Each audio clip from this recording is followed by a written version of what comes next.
सबसे पहले करूंगी तेल मालिश और फिर थोड़ी सी कसरत।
अब लगेगो लल्ला को चिपचिपा उपटन।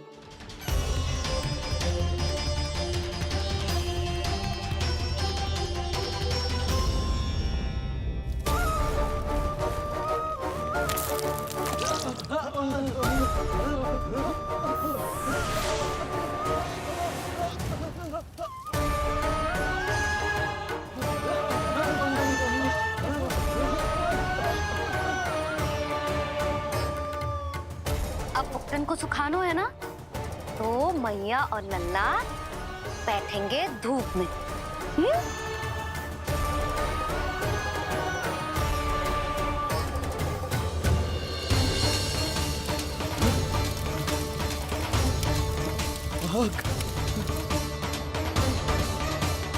ये हुई ना बात, थोड़ी गर्मी का अनुभव करना भी आवश्यक होता है मैया।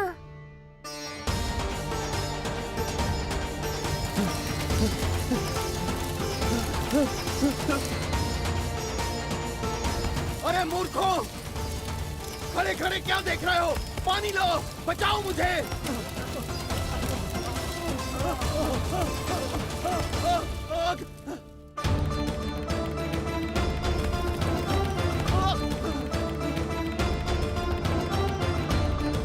बस बस हो गयो लल्ला, केवल नहाना बाकी है। परम पराक्रमी महाराज कंस का सेनापति हूं मैं। अभी विष्णु भी मुझे रोक नहीं सकता।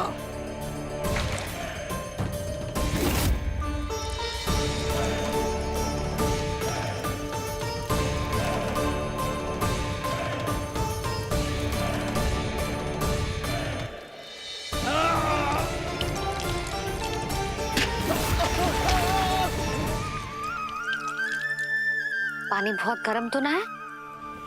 तेरे लिए तो नहीं, पर इन राक्षसों के लिए बहुत गर्म है ये जल।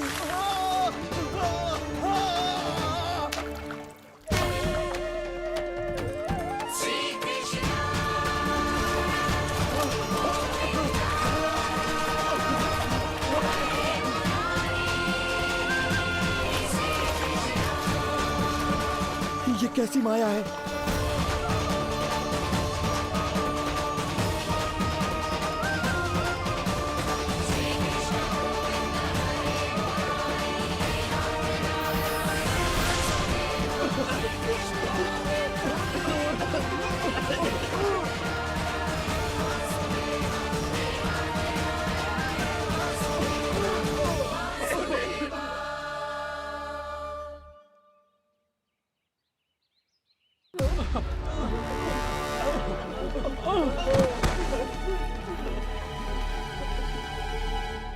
स्नान समाप्त। हो गई तेरी छुट्टी है नीलमणि? राक्षसों की भी छुट्टी हो गई मैया, और गांव वालों को उनसे मुक्ति भी मिल गई। पर अब मैं थक गया हूँ और भूख भी बहुत लगी है। अच्छा लल्ला, जब मैं दूध पिला रही थी तो पीना ना था, और अब बिलक बिलक के रो है। यशोदा, नीलमणि दिखतो तो मेरे समान है, किंतु इसके नखरे तुम्हारे जैसे। पंडित जी आइए। मैं तो पंडित जी के बारे में बताने आया था, लल्ला के सृष्टि पूजन के बारे में कुछ। अब तो जी 6 दिवस का हो जाएगा। हाँ यशोदा रानी, उस दिन से आप अपने लल्ला को नया वस्त्र पहनाएंगी। मैं सबसे अच्छे वस्त्र चुनूंगी अपने लल्ला के लिए। पंडित जी, आप केशव भैया से कह देंगे आने को। आसपास के सभी गांव में ना सबसे अच्छी पोशाक वही सिलते हैं। यशोदा, तुम पंडित जी को काम सौंप रही हो, मैं चला जाऊंगा। अरे पर केशव भैया का घर देवी मंदिर के रास्ते में ही पड़ता है, पंडित जी को कोई कष्ट ना होगा, है ना पंडित जी? हाँ यशोदा रानी, कष्ट का प्रश्न कहाँ उठतो है, मैं संदेश दे दूंगा। आज्ञा दीजिए। अब मैं अपने लल्ला के लिए ऐसे वस्त्र सिलवाऊंगी जो आज तक पूरे गोकुल में किसी और बालक ने ना पहने हो।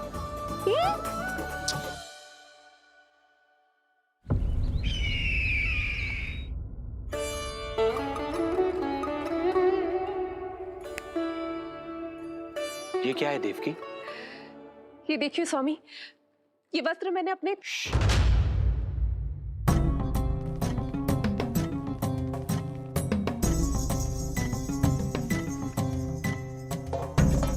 ध्यान रखिए देवकी, यहाँ की वायु भी कंस की गुप्तचर है। किंतु स्वामी ये तो बताइए, ये वस्त्र कैसा है?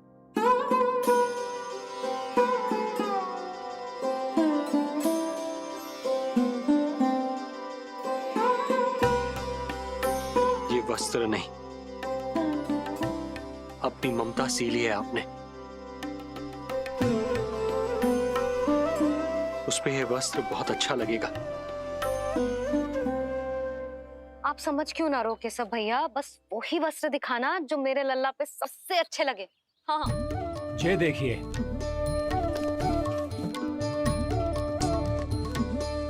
अभी तक एक में भी आनंद ना हो है केशव भैया, है कि नहीं नीलमणि? ये भी ना बोल रहे हो, आप और दिखाओ ना। इतने सारे वस्त्र पहनो तो कोई एक ही है ना यशोदा? हाँ, किंतु छांटना तो पड़ेगा ना, सबसे अच्छा वाला पहनाना है कि ना? केशव भैया वो वाला दिखाओ। ये वाली? हाँ लल्ला,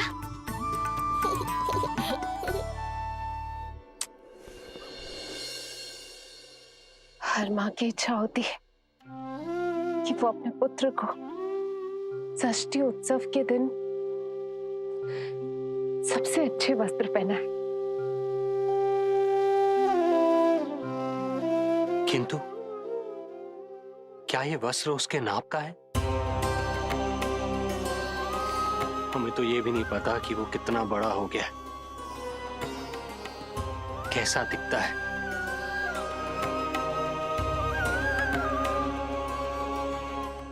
ये पहरेदारों ने दिया है। देवकी, हम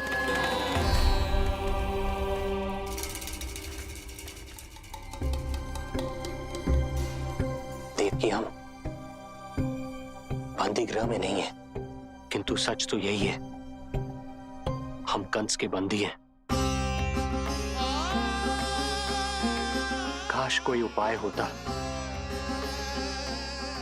किसी प्रकार हमारा पुत्र तुम्हारे सिले ये वस्त्र पहन पाता। काश।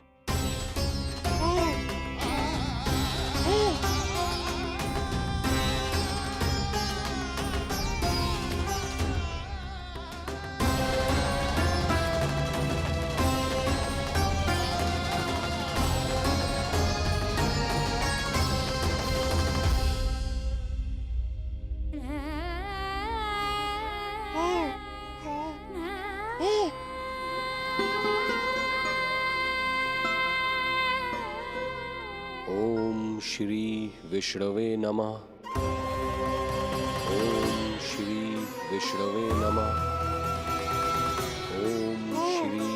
विष्णवे नमः।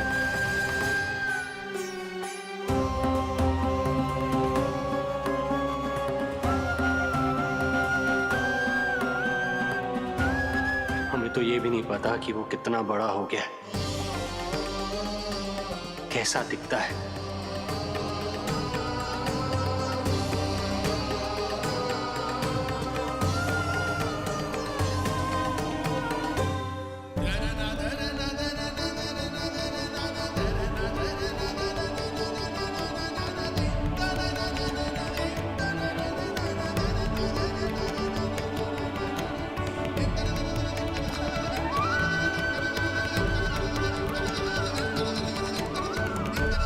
ओम श्री विष्णवे नमः। ओम श्री विष्णवे नमः।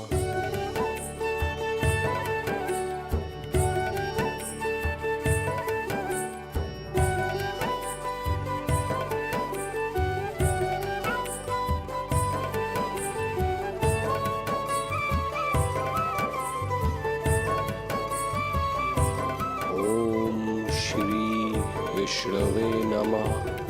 ओम श्री विष्णवे नमः।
अच्छी लगी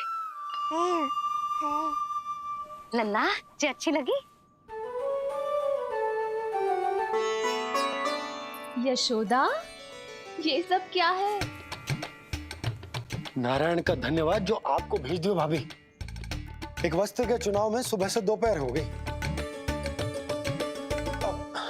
मैं तो उचित चुनाव में सहायता कर ना पायो, परंतु आप अवश्य कर दोगी, पूरा भरोसा है मुझे। मैं चलता हूं।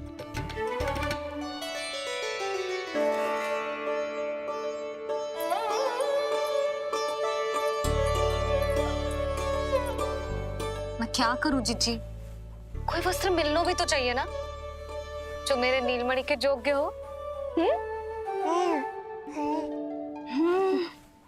समस्या तो गंभीर है, किंतु महारानी जी, इससे अच्छे वस्त्र आपको पूरे मथुरा मंडल में और कहीं नहीं मिलेंगे। चिंता की कोई बात नहीं है। हम ऐसे वस्त्र ढूंढेंगे जो हमारे राजकुमार को बहुत अच्छे लगे, है ना नीलमणि?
इसी के नाप का है।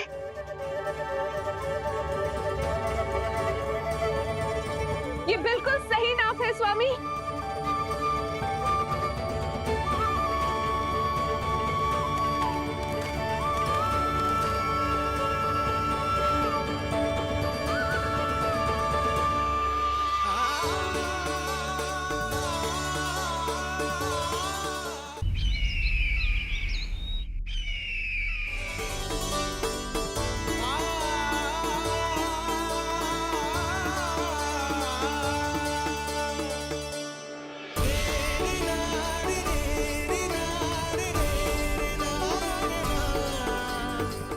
बोलो पुत्र,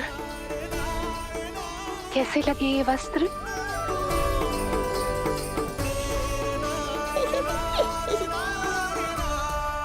हम नीलमणि से ही पूछ लेते हैं। बताओ लल्ला, तुम्हें कौन से वस्त्र अच्छे लग रहे हैं? बताओ। हाँ, बस एक बार संकेत दे दे लल्ला।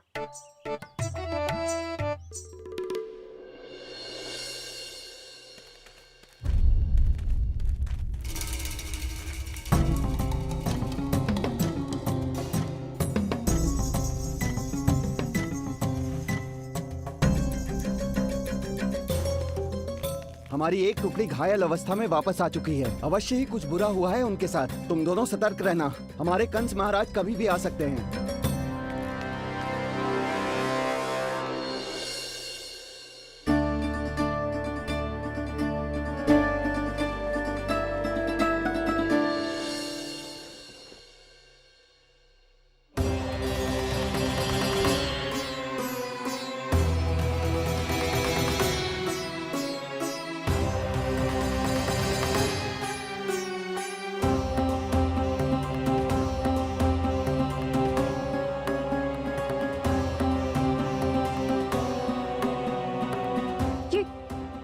ये वस्त्र कहाँ गए? अवश्य ही हमने स्वप्न देखा होगा देवकी।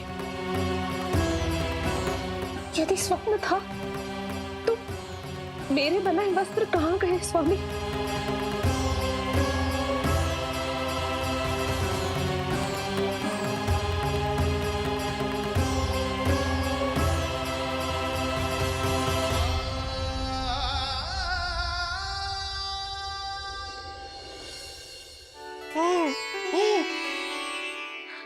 ये देखो, लग तो है इसने स्वयं ही अपना वस्त्र चुन लियो है। जे वाला दिखाइए। कौन सा? जे वाला? हाँ, जे वाला।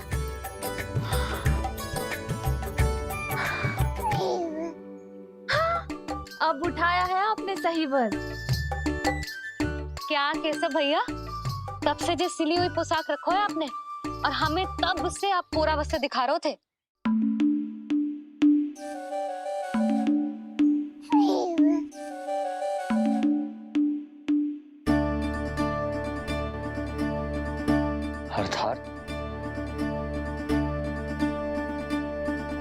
अर्थात हमारा पुत्र हमारे पास ना होकर भी हमारे साथ ही है।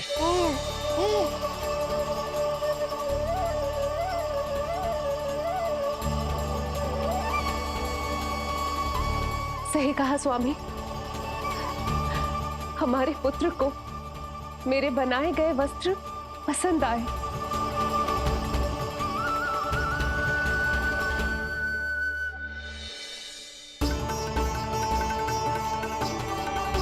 और उसने हमारी भेंट स्वीकार कर ली।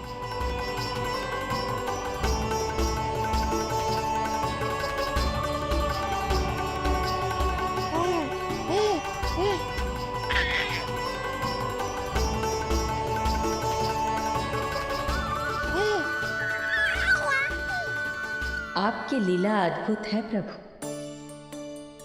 ये लीला मेरी नहीं देवी, मां की ममता की है। मुझे तो बस अपने कर्तव्य का भान है। दो माओं का पुत्र होने के नाते मैं उन दोनों में से किसी की भी इच्छा को अनदेखा नहीं कर सकता।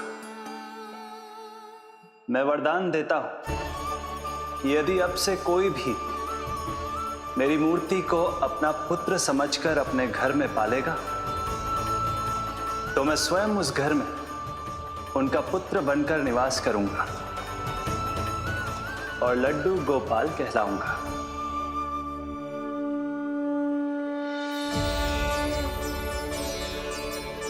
प्रभु, आप जहां होंगे मुझे तो वहां होना ही है। आज से मैं भी उस घर में सुख और समृद्धि के रूप में वास करूंगी और उस घर के प्राणियों की प्रत्येक इच्छा पूर्ण करूंगी। मैं बहुत प्रसन्न हूँ आज, क्योंकि मेरी मैया भी प्रसन्न है